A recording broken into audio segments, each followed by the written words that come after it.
seen my Law Society of Kenya leadership, and as a member, I totally disagree with those who want to make it lighter.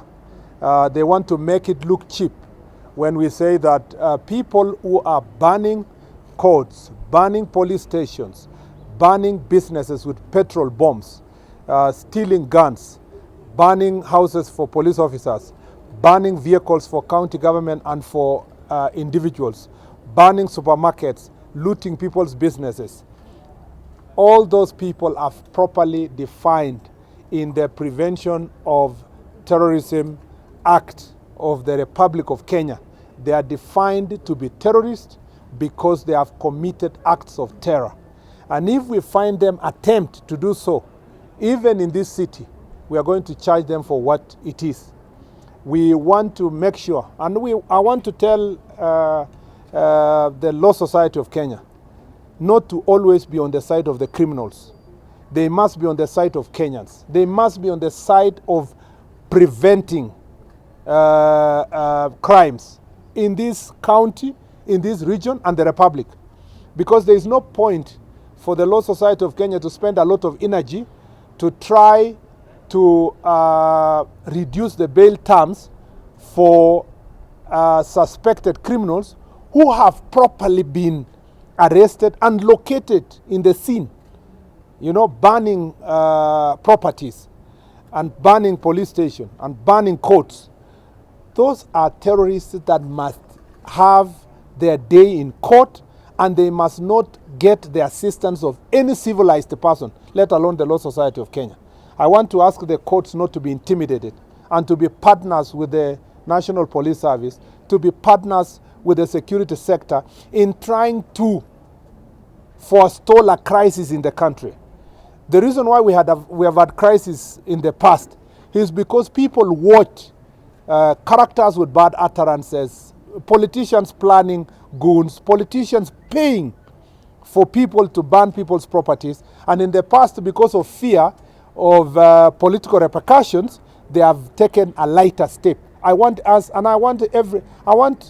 any lawyer to look at me on the face and define for me that a person who has used a petrol bomb to ban a court or ban a police station or ban administrative offices or ban a supermarket or ban anybody's property or ban government vehicles, and tell me another definition that is far much better than the one we have given under the law of Porter, that is Prevention of Terrorism Act. I saw the interview of the LSK president, and I was surprised that she was arrogating herself the position of a judge. We have presented the evidence to court. How did she assess that it was not watertight? And how did she assess that he did not miss the threshold? That is a court process, you know. There is no court that admits a charge sheet that is defective, you know. There must be a prima facie evidence that shows clearly that there was banning of courts, there was banning of shops, there was cases of stealing of guns, and so defines clearly the acts of terrorism in the Prevention of Terrorism Act. It's very clear. It's even in black and white. As long as you're committing acts that are intended to create fear, destroy property, ban, they have they are instilling fear to the population and so forth. And the law is very clear on those issues. The thing is, I want to ask the LSK to concentrate on pushing for rule of law. And that rule of law includes taking suspects to court. Once they go to court, the president can either turn herself to become a defense counsel and therefore speak on behalf of the defense, but she can also speak on behalf of the people of Kenya who are suffering. I'm yet to hear LSK speak about the courts that were banned, the police stations that were banned, to speak about the vehicles that were banned, to speak about supermarkets that were looted and banned using petrol bombs. I want her to appreciate that she's not speaking for criminals only and suspects. She should speak for the people of Kenya. She should also speak for the peaceful protesters, whose peaceful protest has been disrupted by these same criminals we have arrested. I thought I thought the LSK will be celebrating with the police that thank you very much because you are punishing these criminals that are infiltrating protests so that in future we have peaceful protests. Instead, what do? They want to secure these criminals to be free so that when the next protest happens, they will be in the streets assisting other criminals to interfere with peaceful protests, which is counterproductive. Any person who is pursuing peace should hold hands with the National Police Service and the security chiefs to get rid of these criminals so that in future then we will have peaceful protests in the country that are purpose-driven, not burning of properties. I want to tell Madam President, my former good student, that on this one she is damn wrong. Yeah, she is actually on the wrong side of history. She needs to quickly salvage her reputation by siding with criminals and terrorists and trying to defend them. And I want to tell also the opposition they are very damn wrong on this one.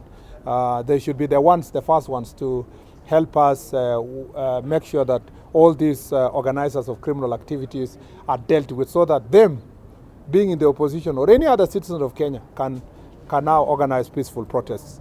And by the way, I was a member of parliament when we passed that act, you know, and I see some of these political actors are trying to play holier than thou kind of